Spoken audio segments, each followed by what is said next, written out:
انسان کی طبیعت کا تقاضا ہے کہ تھوڑے سے بھی اگر میل کچیل اس کے ظاہری جسم پہ لگ جائے تو وہ تکلیف محسوس کرتا ہے.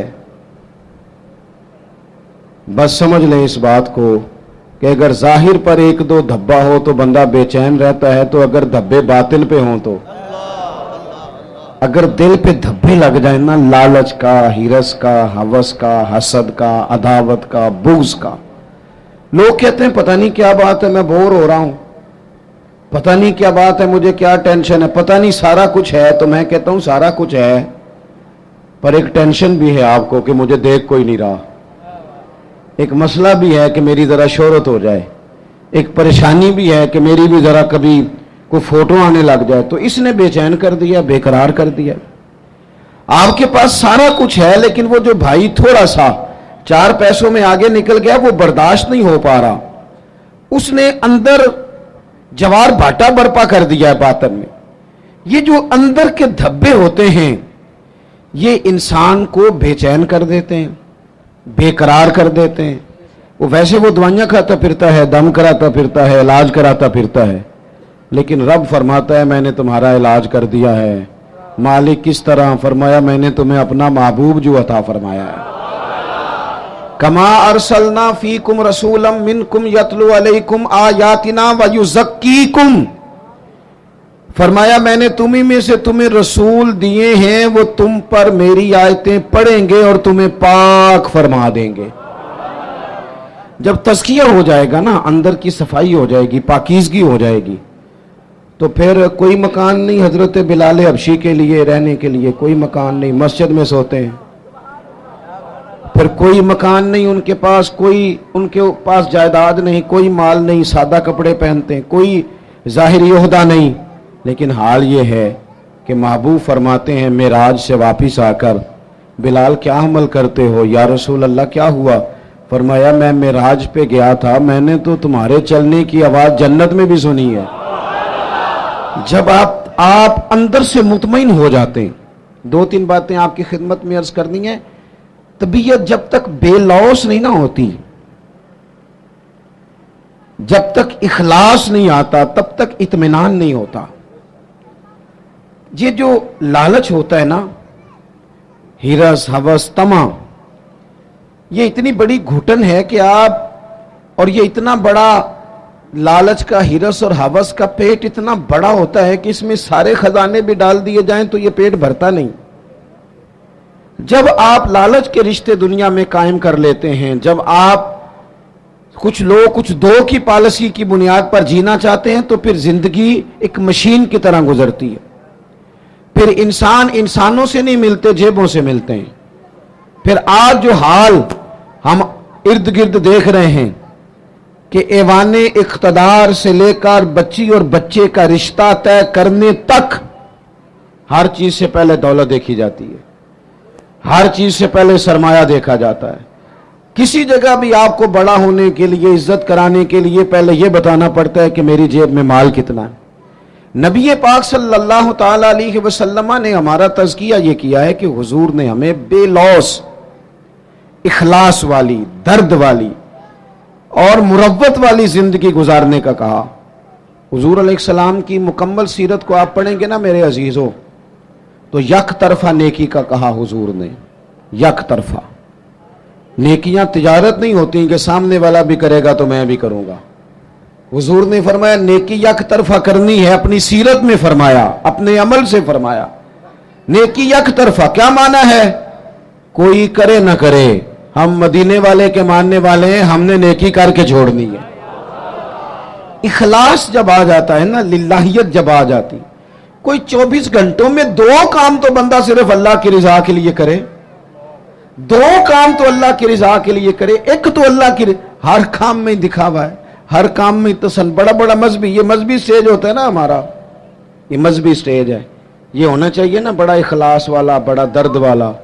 لیکن اگر کوئی سماجی آدمی، سیاسی آدمی رہ جائے سٹیج پہ بیٹھنے سے، تو ہو سکتا ہے سویرے لڑائی شروع ہو جائے. فلاں نہیں آیا، کوئی پیر صاحب اگر رہ جائیں، پیچھے رہ جائیں، تو اگلے دن ہو سکتا ہے وہ کہیں کہ آئندہ آپ کی محفل کا بائیکاٹ کرنا ہے، آپ نے تو، میں تو صدارت کے قابل تھا اور مجھے نیچے بٹھا دیا.